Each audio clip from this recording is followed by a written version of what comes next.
নমস্কাৰ।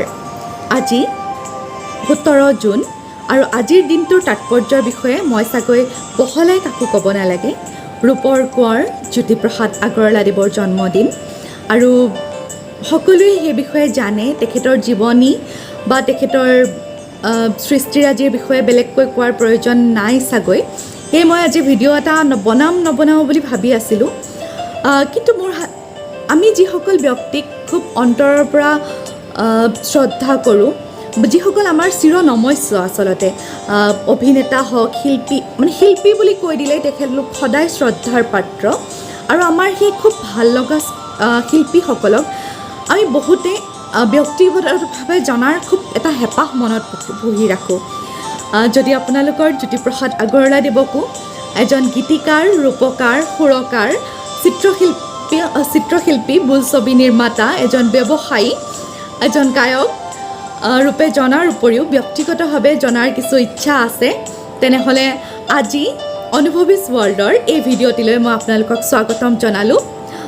মোকতো আপোনালোকে জানেই, মই ভৈৰৱী তামুলী, পেছাগতভাৱে এগৰাকী শিক্ষক আৰু নিচা পেছা দুয়োটাই বৰ্তমান শিক্ষকতাতেই। লগতে দুই এটা মটিভেশ্যনেল ভিডিঅ'ৰ জৰিয়তে আপোনালোকক, বিশেষকৈ মই যিসকল ছাত্ৰ ছাত্ৰীৰ মাজত আছোঁ তেওঁলোকক সদায় জাগ্ৰত কৰি ৰখাৰ চেষ্টা কৰি আছোঁ, বা তেওঁলোকৰ অভিভাৱকসকলৰ লগতো 2-4টা কথা পাতিবৰ চেষ্টা কৰিছোঁ। এখন সুন্দৰ পৃথিৱী নিৰ্মাণত যদি এক বিন্দু মোৰ সহযোগ দিব পাৰোঁ, তাতে মই নিজৰ জীৱন সাৰ্থক হোৱা বুলি ভাবিম। আৰু লগতে এই কথাও কওঁ যে এই ভিডিঅ'টি নিৰ্মাণ কৰাত আজি মোৰ কিছু পলম হ'ল। সেই পলম হোৱাৰ কাৰণটো হ'ল, মই যিসমূহ তথ্য, মই খুব সৌভাগ্যৱান বুলি ভাবোঁ, জ্যোতিপ্ৰসাদ আগৰৱালাদেৱে হাতে লিখা কিছু বস্তু মোৰ হাতত আছিল। মই সেইখিনি জেৰক্স কৰি খুব ভালকৈয়ে ৰাখিছিলোঁ, কিন্তু সেইখিনি পাওঁতে মই 2016 মানে 2016-15 তেনেকুৱা সময়ত পাইছিলোঁ। আৰু যেতিয়া মোৰ বিয়া হোৱা নাছিল, যদিও বা মই ভালকৈ ৰাখিছিলোঁ, ইখন ঘৰৰ পৰা সিখন ঘৰলৈ মই আহোঁতে কিছুমান বস্তু হয়তো তাত ৰৈ গৈছে বা হয়তো ইয়াত আছে। মই বৰ্তমান আজি আপোনালোকক জেৰক্সখিনি দেখুৱাব নোৱাৰিম, সেইটো কাৰণে মই ভিডিঅ'টো নবনাওঁ বুলি ভাবিছিলোঁ। কিন্তু আকৌ যিহেতু মহামাৰীৰ কথালৈ মনলৈ আহিলে, অহা বছৰ বা পাওঁ নে নাপাওঁ, পাম বুলি আশা কৰিছোঁ। তথাপিতো কামবোৰ পেলাই নাৰাখোঁ বুলি ভিডিঅ'টো অৱশেষত বনোৱাৰে বাবে মনস্থ কৰিলোঁ। গতিকে আহকচোন কিছু সংৰক্ষিত বহুমূলীয়া তথ্যৰে জ্যোতিপ্ৰসাদ আগৰৱালাদেৱক কিছু ওচৰৰ পৰা তেওঁৰ ব্যক্তিত্ব, তেওঁৰ ব্যক্তিগত জীৱনক জানিবলৈ এবাৰ চেষ্টা কৰোঁ। জ্যোতিপ্ৰসাদ আগৰৱালা অসমৰ সাংস্কৃতিক জগতৰ এটি নতুন যুগৰ সূত্ৰধাৰ। অসমৰ সাংস্কৃতিক জগতত মাথো এটি নামৰ ৰূপত নহয়, এটি অনুষ্ঠানৰ ৰূপে নিজৰ পৰিচয় ৰাখি থৈ যোৱা এইজনা স্বনামধন্য মনীষীৰ পবিত্ৰ পৰশ পাই সমগ্ৰ অসমৰ লগতে অভিভূত হৈ পৰিছিল গহপুৰবাসী। প্ৰথম অসমীয়া বোলছবি জয়মতীৰ নিৰ্মাণস্থলী আছিল গহপুৰৰে ফুলাগুৰি চাহ বাগিচা, য'ত প্ৰতিষ্ঠা হৈছিল অসমৰ প্ৰথমটো ষ্টুডিঅ' চিত্ৰলেখা মুভিটন, আৰু সূচিত হৈছিল অসমীয়া সাংস্কৃতিক জগতৰ এক নতুন অধ্যায়ৰ। ভোলাগুৰি জ্যোতিপ্ৰসাদৰ কৰ্মস্থলী হোৱাৰ সূত্ৰেই বহুজন গহপুৰীয়াই পাইছিল তেখেতৰ কাষ চপাৰ সুবিধা। কাৰোৰ হাতত ৰৈ গৈছিল জ্যোতিৰ জীৱনৰ বহু আপুৰুগীয়া সম্পদ, ক'ৰবাত চিঠিৰূপে, ক'ৰবাত টোকাবহীৰ পাত ৰূপত। তেনে বহু অমূল্য সম্পদ ৰৈ যায় গহপুৰত।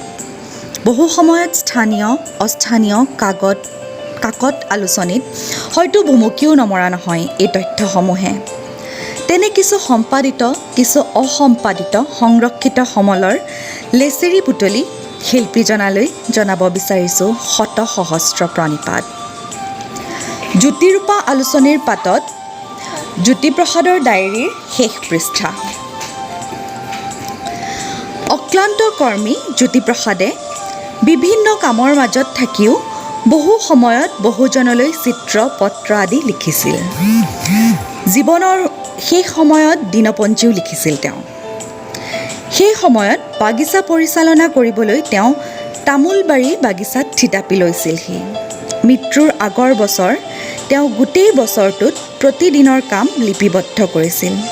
ইয়াৰে কিছু অংশ পাত ৰৈ গৈছিল ভাতৃ হৃদয় আগৰৱালাৰ হাতত। তেওঁ সযতনে সংৰক্ষণ কৰি ৰাখিলে সেই পাত। সংৰক্ষিত শেষৰ দিনটোৰ 1950 চনৰ 15 জুলাই, সম্ভৱতঃ মৃত্যুৰ আগত সেয়ে তেওঁৰ শেষ লেখা। সংৰক্ষিত বহীৰ পৰা আমি কিছু প্ৰাপ্ত পাঠটিৰ 1/4/2050 চনৰ দিনটোৰ লিখি উদ্ধৃত কৰিলোঁ আপোনাৰ বাবে, আৰু আজি মই তাকেই পাঠ কৰিবলৈ লৈছোঁ।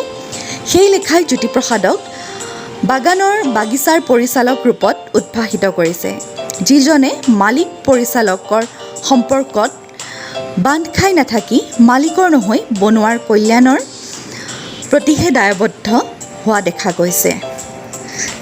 তেখেতে ইংৰাজীত লিখিছিল তেখেতৰ ডায়েৰীৰ পাতত 1 April 1950. Went out to Kamjari at 7 o'clock in the morning. Went to number 3A line and number 3 line to supervise chowkidars turning out labor for Kamjari with XX call from house to house in line number 3 and asked a man to go out punctually to work. Inspected the conditions of their houses. Several houses are still unrepaired and need immediate repairing and rebuilding. Went to supervise halting at number 9 at 8 o'clock. By the time about 22 laborers arrived and started work. The Sardar come later, asked the laborers to work sincerely. At 9 o'clock went to factory and come back to Bangalore for breakfast at 9:30 a.m. After breakfast went to inspect factory again and went to inspect line number 1. Instructed Bharat Jamadar to clean the line drains and employs labor to clean the jungle at riverside. At 10 o'clock went to Dhenu Khana number 3 inspect new plantation with Bharat Jamadar. Inspected new plantation for about an hour and returned by Bangalore at 11:30. Inspected hospital on the way to Bangalore. At 4 p.m. attended garden office work. At 6 p.m. talked with garden chowkidar Ramcharan and inquired about the lines of garden. J.P. Agarwala, Resident Director, Tamulpur, Bangalore 1450. আচলতে মোৰ হাতত ইয়াৰ যিখিনি Xerox copy সেইখিনি মই ৰাখি থৈছিলোঁ খুব সযতনে।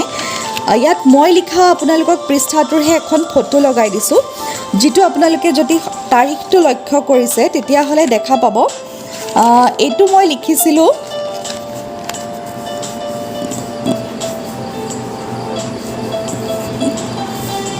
16 চনতে। গতিকে সেইটো সময়ত মোৰ বিয়া হোৱা নাছিলে, গতিকে বস্তুবোৰ মাৰ ঘৰত আছিলে আৰু মই বিয়াৰ আগত যদিও বহুতখিনি বস্তু লগত বান্ধিছিলোঁ, কিন্তু এতিয়া বিচাৰি পোৱা নাই, হয়তো মাৰ ঘৰত ওলাব, নহয় এইটো ইয়াতো ওলাব পাৰে। গতিকে যদি এই অভাজনক বিশ্বাস কৰে, এইটো আছিলে জ্যোতিপ্ৰসাদৰ প্ৰায় পাৰ্চনেল ডায়েৰীখনৰ এটি পৃষ্ঠা। ইয়াৰ পিছত আহোঁ জয়মতীৰ বাবে দিয়া বিজ্ঞাপনৰ একাংশ। এয়াও মোৰ হাতত জেৰক্স আছিলে, কিন্তু দুৰ্ভাগ্যৰ কথা মই আজি আপোনালোকক দিব নোৱাৰিম। সেইটো কাৰণে মই ভিডিঅ'টো নবনাওঁ কৰি থাকোঁতে এই সন্ধিয়া সময় পালেহি। ভাবিলোঁ এইখিনিও নাইকিয়া হোৱাৰ আগত দি থওঁ, যদি কেনেবাকৈ মই জেৰক্সখিনি পাওঁ নিশ্চয় আপোনালোকৰ মাজত এদিন নহয় এদিন উলিয়াই দিম। তাত তেখেতৰ নিজা হেণ্ডৰাইটিঙেৰে গোটেইখিনি কথা লিখা আছিল। বাৰু যি কি নহওক, আহোঁ জয়মতীৰ বিজ্ঞাপনৰ বাবে। আজিও যি সময়ত অসমীয়া চলচ্চিত্ৰৰ শিল্পী কলা কৌশলীসকলে উচিত মূল্য নোপোৱাৰ অভিযোগ সময়ে সময়ে উত্থাপন হৈ থকা দেখা বা শুনা যায়, সেই সময়তে জ্যোতিপ্ৰসাদ আগৰৱালাদেৱে কিন্তু অতি স্পষ্ট ৰূপত অভিনেতাৰ বানচ আৰু লাভৰ অংশ উল্লেখ কৰি বিজ্ঞাপন প্ৰকাশ কৰিছিল। জ্যোতিপ্ৰসাদে নিজে হাতে লিখা এটি বিজ্ঞাপনৰ এটি টুকুৰা আছে, তাৰে একাংশ আপোনালোকলৈ আগবঢ়োৱা হ'ল। মুনীশ ভাৱৰীয়াৰ যোগ বানচ লাভৰ অংশ। ল'ৰা ৰজা বানচ 100 টকা, লাভৰ অংশ 1%। গদাপানী বানচ 200 টকা, লাভৰ অংশ 1%।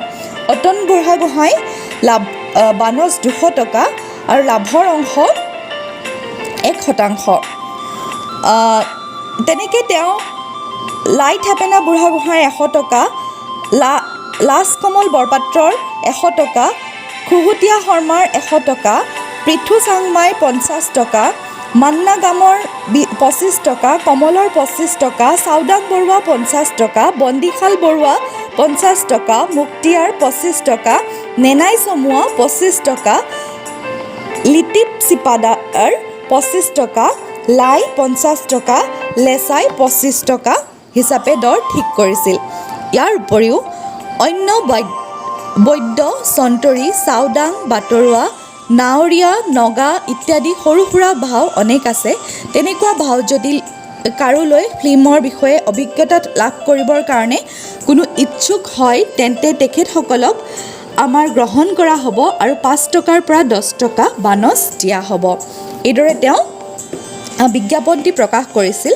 লগতে তেওঁ কিছু তথ্যও ইয়াত দি দিছিল, যেনেকৈ তিৰোতা, জোখ, বানচ, লাভৰ অংশ। তেওঁ মুনিহ আৰু তিৰোতাৰ কেৰেক্টাৰখিনি ভাগ কৰি দিছিল। জয়মতী জোখ হ'ব লাগিব 20ৰ পৰা 30 বছৰৰ ভিতৰত, 5 ফুট 5 ইঞ্চি ওখ, লনি গা গঢ়ৰ হ'ব লাগিব, বানচ 200 টকা, লাভৰ অংশ 1% পাব। ডালিমী 11ৰ পৰা 15 বছৰ, 4.4 ফুট ওখ, সুন্দৰী হ'ব লাগিব, 200 টকা বানচ, লাভৰ 1% পাব। ৰাজমাও 50 টকা, পাটমাদৈ 100 টকা, তৰবৰী 100 টকা, বন্দুলি 100 টকা আৰু সেউতীয়েও 100 টকা পাব। ইয়াৰ বাহিৰেও পোহাৰী, গামিনী আৰু আন সৰু সুৰা তিৰোতা ভাৱৰ কাৰণে 5 টকাৰ পৰা 10 টকালৈকে বানচ দিয়া হ'ব। ইয়াত দিয়া জোখ মাখৰ অলপ চলপ হীন দেৰি হ'লেও চলিব। এইটো আছিলে তেখেতৰ জয়মতী বোলছবি নিৰ্মাণৰ বাবে দিয়া বিজ্ঞাপন। তাৰপিছত আহিলে ভাতৃ কমলা প্ৰসাদ, বৰ্তমান স্বৰ্গীয় কমলা প্ৰসাদ আগৰৱালা দেৱলৈ লিখা এখন চিঠিৰ কিছু অংশ। ষ্টিমাৰ ষ্টেচন গমিৰিঘাট, তেল গহপুৰ এনেকৈ লিখা আছিলে। TEL.O Gohpur, Bholaguri tea co limited, Gohpur PO Darrang, Assam. Date 14th July 1937। Shriman Akon, তোমাৰ চিঠি পালোঁ।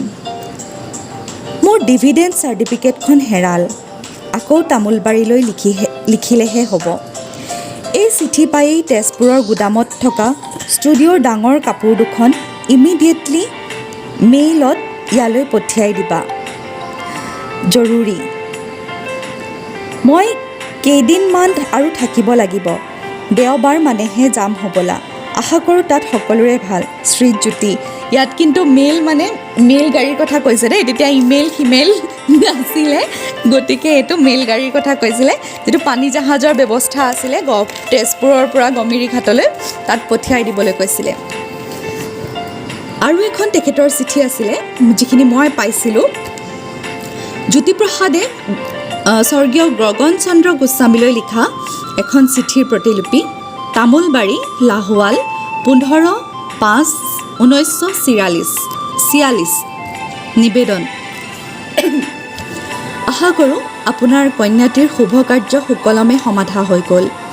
এই সময়ত মই উপস্থিত হ'বলৈ নোৱাৰি সঁচাকৈয়ে অন্তৰেৰে দুখ পাইছোঁ।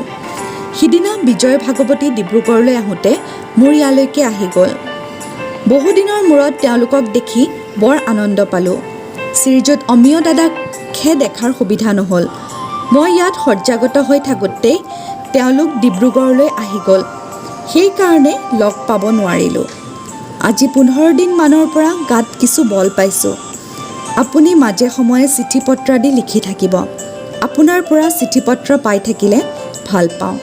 আশা কৰোঁ ঘৰত সকলোৰে মংগল। মোৰ প্ৰীতি গ্ৰহণ কৰিব। ইতি জ্যোতিপ্ৰসাদ। আন এখন চিঠি। জয়মতীৰ মুকলি অনুষ্ঠানৰ বাবে জ্যোতিপ্ৰসাদে বেজবৰুৱালৈ লিখা চিঠিৰ একাংশ। নিবেদন। আপুনি শুনি বিশেষকৈ ৰং পাব যে আজি 1.5 বছৰৰ আগতে হাতত লোৱা জয়মতী ফিল্ম এতিয়া ৰাইজৰ আগত দিবলৈ সম্পূৰ্ণৰূপে তৈয়াৰী হ'ল। এই সোমবাৰে বোৰ্ড অফ চেঞ্চৰত দিয়া হ'ব। তাৰ পাছত আমি এই ছবিখনি প্ৰথমতে কলিকতাতহে দেখুৱাবলৈ ইচ্ছা কৰিছোঁ আৰু সেই উপলক্ষে আপোনালৈ এই খাটনি জনালোঁ। জয়মতীক প্ৰথমা দিনাই যেন আপুনি ৰাইজক চিনাকি কৰি দিয়েহি আৰু আপোনাৰ ডালিমিক আশীৰ্বাদ দি যায়হি। অহা সপ্তাহতে আমি ছবি কলিকতাত অ'পেন কৰিবলৈ দিহা কৰিছোঁ। এই বিষয়ে আপোনাৰ পৰা টেলিগ্ৰাফেৰে জানিবলৈ বাট চাই থাকিলোঁ। মোৰ ভক্তি আৰু শ্ৰদ্ধা গ্ৰহণ কৰিব। ইতি আপোনাৰ বিনীত জ্যোতিপ্ৰসাদ আগৰৱালা। এইদৰে গহপুৰীয়া ৰাইজৰ হেঁপাহৰ পেৰাৰ পৰা 2-1 আপুৰুগীয়া সম্পদ উলিয়াই আপোনাক খবৰ আগত তুলি দিয়াৰ চেষ্টা কৰিলোঁ। এই আশাৰেই যে এই মহান মনীষীজনাৰ স্মৃতি অসমৰ চুকে কোণে বিয়পি পৰে, দহোদিশে সদায় জিলিকি ৰয় এই জ্যোতিৰ জ্যোতি। শেষত মহান শিল্পীজনাৰ এষাৰি কথাৰেই সামৰিছোঁ। জনতা তোৰ প্ৰাণৰো প্ৰাণত মনৰো মনত শিল্পী যে মই লুকাই লুকাই আছোঁ। আপোনালোকে কেনে পালে নাজানো। যিখিনি মোৰ হাতত আছিলে, যিহেতু এই মহামাৰীৰ সময়, কালিলৈ আমি আকৌ লগ পাব পাৰিম নোৱাৰিম, আপোনালোকক দিব পাৰিম নোৱাৰিম বুলি ভাবি আজি এইখিনি এনেদৰেই দিলোঁ আপোনালোকৰ মাজলৈ। আৰু ইয়াতে মই আপোনালোকৰ সহায়েৰে চৰকাৰ হওক বা যোগ্য ব্যক্তি যিসকল আগবাঢ়ি আহিব বিচাৰে তেওঁলোকলৈ এটি অনুৰোধ কৰিব বিচাৰোঁ। গহপুৰ ইতিহাসে গৰকা গহপুৰ 1923 চনতে গহপুৰত জ্যোতিপ্ৰসাদ আগৰৱালাদেৱৰ পিতৃ পৰমানন্দ আগৰৱালাই ভোলাগুৰি চাহ বাগিচা প্ৰতিষ্ঠা কৰিছিল আৰু অসমৰ সাংস্কৃতিক ইতিহাসৰ প্ৰসূতি গৃহ ভোলাগুৰি চাহ বাগিচা বৰ্তমান খুব জৰাজীৰ্ণ অৱস্থাত আছে। যদিও চৰকাৰে কিছু কিছু ষ্টেপ লৈছে, আমাৰ প্ৰথমটি ষ্টুডিঅ' বুলি কৈছোঁ চিত্ৰলেখা মুভিটন ভোলাগুৰিতেই আছে। আমি বিচাৰোঁ গহপুৰবাসী ৰাইজ হিচাপে আমাৰ সেইটো অন্তৰৰ পৰা বিপুল দাবী যাতে সেই চিত্ৰলেখা মুভিটন বৈজ্ঞানিক ধৰণে সংৰক্ষণ কৰা হওক। তাত আধুনিক ছবি জগতৰ এটি আধুনিক ষ্টুডিঅ' বা অসমীয়া ছবিৰ এটি অত্যাধুনিক সংগ্ৰহালয় ৰূপ দি পেলাই তাক নিৰ্মাণ কৰা হওক। আৰু আপোনালোকেও যদি মোৰ প্ৰস্তাৱটিত সমৰ্থন জনায়, প্লিজ লাইক, কমেণ্ট আৰু শ্বেয়াৰ কৰি এই ভিডিঅ'টো যিমান পাৰে আগুৱাই দিব যাতে যোগ্যজনে বিজ্ঞজনে আগবাঢ়ি আহি পেলাই আমাৰ যি সম্পত্তি, এইটো এক আপুৰুগীয়া সম্পদ চিত্ৰলেখা মুভিটন, তাক আমি আটক ধুনীয়া কৰি সংৰক্ষণ কৰি আমাৰ উত্তৰ পুৰুষলৈ যাতে ভালদৰে থৈ যাব পাৰোঁ, সেইখিনি আপোনালোকৰ ওচৰত এই ভিডিঅ'টিৰ জৰিয়তে গুহাৰি জনালোঁ। ধন্যবাদ।